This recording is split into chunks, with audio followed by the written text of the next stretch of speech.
बिस्मिल्लाहिर्रहमानिर्रहीम अस्सलाम वालेकुम and welcome to travel with Sanan bin Mansoor. उम्मीद करता हूँ आप खैरियत से होंगे।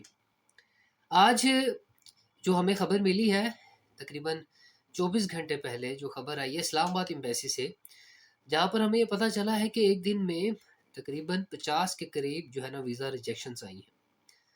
अब ये इतनी सारी रिजेक्शंस एक दिन में, ये एक क्वेश्चन मार्क है। मैंने लास्ट टाइम एक वीडियो बनाई थी जिसमें मैंने बताया था कि पाकिस्तानियों के लिए वीज़ा बैन नहीं किए। तो अब हरगिज़ इसका ये मतलब नहीं कि इतनी ज़्यादा रिजेक्शंस हो गई हैं तो आपके लिए वीज़ा बैन हो गए। अभी एक सवालात हैं कुछ, उनके जवाब इंशाल्लाह मैंने अपनी नेक्स्ट वीडियो में दूंगा, जिनमें बहुत सारे बच्चों ने ये पूछा है कि सर वीज़ा एक्सेप्टेंस की रेशियो क्या चल रही है। मैं आपको एक बार फिर याद दहानी के तौर पर बताता चलूँ कि पाकिस्तानियों के लिए वीज़ास बैन नहीं किए गए हैं, लेकिन रिस्ट्रिक्शंस की वजह से वीज़ास रिजेक्ट हो रहे हैं या फिर डिले हो रहे हैं। कुछ लोगों के 3-3 महीने बाद भी पेंडिंग पड़े हुए हैं। अब ये जो एक दिन में इतनी सारी रिजेक्शंस हुई हैं, इसमें आपको पता है सबसे ज़्यादा रीज़न क्या है? मेन रीज़न क्या है?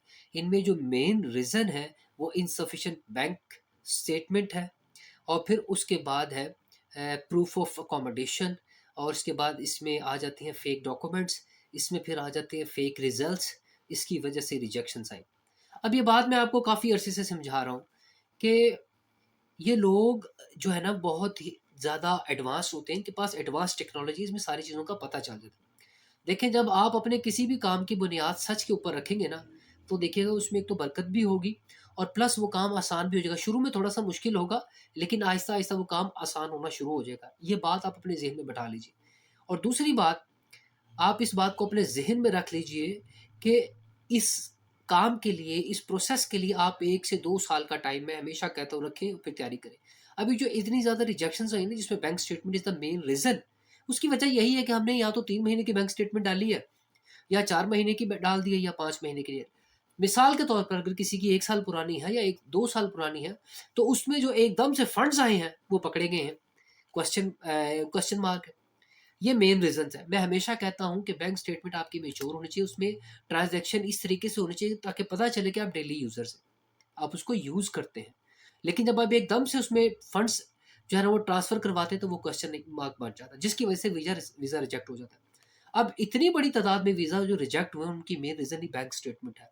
अब आप देखिए बैंक स्टेटमेंट किस तरह की बैंक स्टेटमेंट, मैंने आपको बताया कि बैन नहीं हुए, रिस्ट्रिक्शंस आई हैं। अब उन रिस्ट्रिक्शंस को इतना ज़्यादा टाइट कर दिया गया है कि एक माइनर सी प्लस माइनस की भी मिस्टेक होती है तो वीज़ा रिजेक्ट हो रहा है। बस वजह वजह उसकी आपको मैं ऑलरेडी बता चुका हूँ, और उसकी वजह यही है कि हमने झूठ बोला। झूठ किस तरीके से बोला? हमने फेक आइल्स के रिज़ल्ट सबमिट करवाए, हमने फेक डॉक्यूमेंट्स बनवाए, हमने फेक अपनी बैंक स्टेटमेंट बनाई।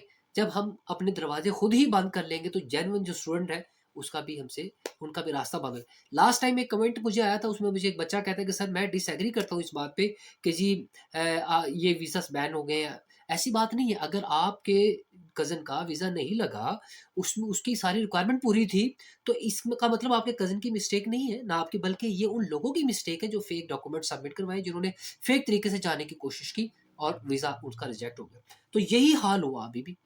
बहुत सारे बच्चे परेशान हैं कि सर अब क्या होगा? कुछ भी नहीं होगा। आप अपने डॉक्यूमेंट्स बिल्कुल रेडी रखिए और जेन्युइन रखें। उसके अंदर कोई भी फेक डॉक देखिए, जब आप फेक डॉक्यूमेंट अटैच करेंगे, आपको ऑटोमैटिकली आपका कॉन्फिडेंस लेवल नीचे चला जाएगा। तो आपने ये फेक डॉक्यूमेंट्स नहीं रखने। आप मेरी स्क्रीन पे भी देख सकते हैं, ये 70-50 रिजेक्शंस आई हैं, इनमें मेन रीज़न ही बैंक स्टेटमेंट है। अब बैंक स्टेटमेंट, अब बच्चे, मैंने इतनी सारी वीडियोज़ बना दी हैं, मैंने एफबीआर की मतलब डिटेल बता दी है, मैंने बैंक स्टेटमेंट बता दी है किन-किन लोगों की कैसी-कैसी बैंक स्टेटमेंट, आप प्लीज़ वो जाके मेरी वीडियो देखें तो आपको आइडिया हो जाए कि आपने बैंक स्टेटमेंट किस तरह की बनानी है। वो बच्चे जिनके वीज़ा रिजेक्ट हुए हैं, हमारी दुआएँ उनके साथ है, अल्लाह ताला आपको कामयाबी अता फरमाए। अगर एक बार रिजेक्ट हो गया तो परेशान नहीं होना, अल्लाह ताला इंशाल्लाह आपके लिए मज़ीद आसानी फरमा देगा। ठीक है? आप और अच्छे तरीके से जाएँ, और अच्छे तरीके से प्रिपेयर होके जाएँ।